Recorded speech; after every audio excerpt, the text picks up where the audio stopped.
This story begins with a 911 call that never should have happened and ends with a lesson an HOA Karen will never forget. Before we jump in, tell me which country you're watching from. And if you enjoy HOA chaos and neighborhood drama, like the video, subscribe for more stories, and hit that hype button because this one escalates fast. The neighborhood sold itself as quiet and upscale, the kind of place where the HOA brochure promised safety, order, and peace of mind. The houses were neatly spaced, the lawns trimmed to perfection, and the sidewalks stayed clear of anything that didn't belong. On the surface, it looked calm. Underneath, control mattered more than community, and one person made sure everyone remembered that.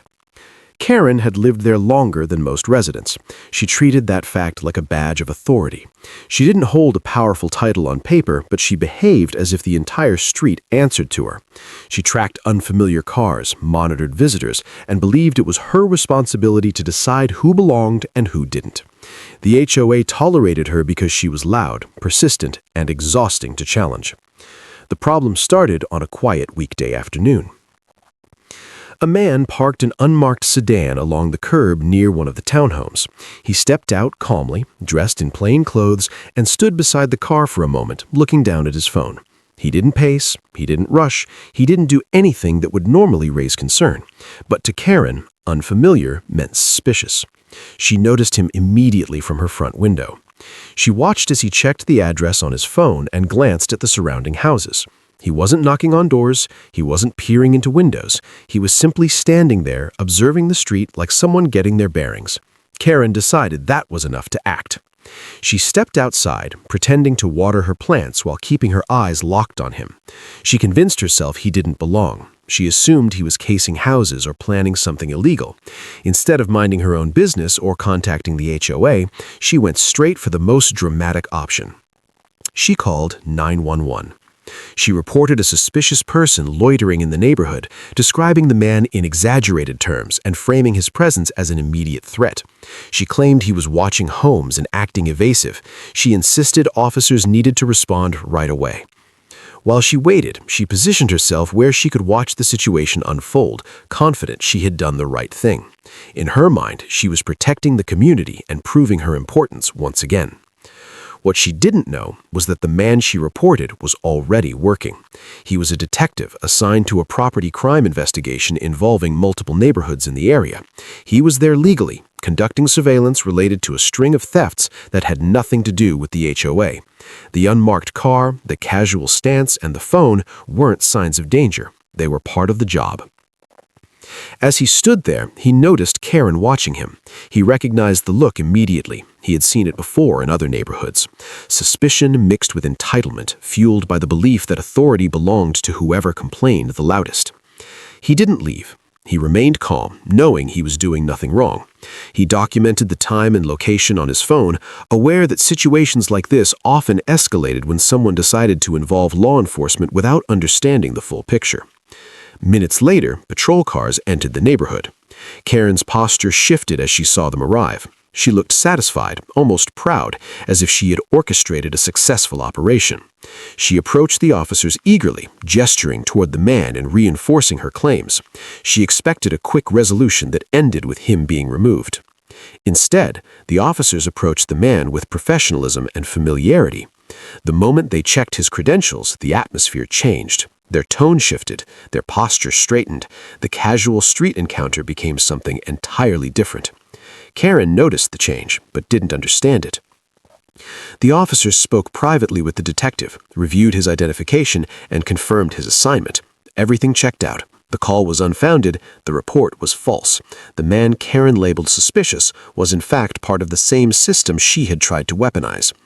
The officers returned their attention to Karen. Her confidence began to crack as they documented the call details. They reviewed what she reported versus what was actually happening. They noted the lack of any suspicious behavior. They reminded her that misuse of emergency services was a serious issue. Karen tried to justify herself. She insisted she was only being cautious. She claimed the HOA encouraged vigilance, but the officers weren't interested in HOA politics. They were focused on facts. The incident was recorded as a false report. The detective remained calm throughout the process, observing everything quietly. He didn't need to escalate. The situation spoke for itself. He made a note of the interaction and continued his assignment once the patrol cars left. But the consequences didn't end there. The false 911 call triggered a review. Karen's history came up quickly. It wasn't her first call. It wasn't even her second. She had a pattern of contacting authorities over minor issues, unfamiliar faces, and situations that never required emergency response. The HOA board received a formal notice from the police department. The notice outlined the misuse of emergency services and warned that future incidents could result in fines or charges. The board could no longer ignore Karen's behavior.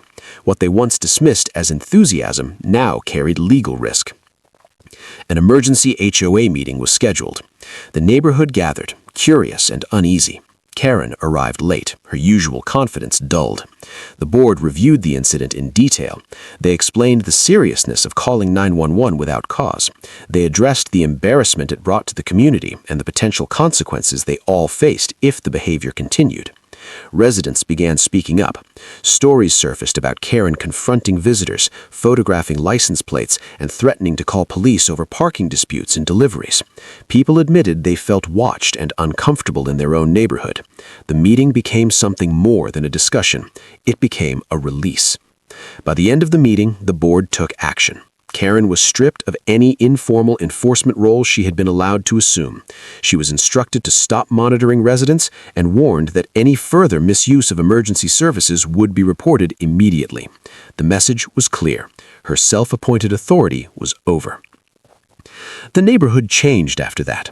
The detective completed his investigation weeks later, leading to arrests irrelevant to the HOA entirely. The irony was not lost on anyone.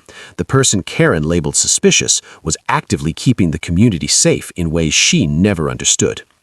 Karen withdrew from public view. Her daily patrols stopped. The constant surveillance eased. Neighbors felt a shift, subtle but powerful. People smiled again. Kids played without parents worrying about complaints. The street felt like a place to live, not a place to be monitored. The lessons settled quietly across the neighborhood. Vigilance without understanding becomes harassment. Authority without responsibility becomes dangerous. And calling 911 isn't a tool for control, no matter how important someone thinks they are. In the end, the only suspicious behavior came from the person who made the call. If you enjoyed this story, like the video, subscribe for more stories, and hit that hype button to keep these HOA stories coming.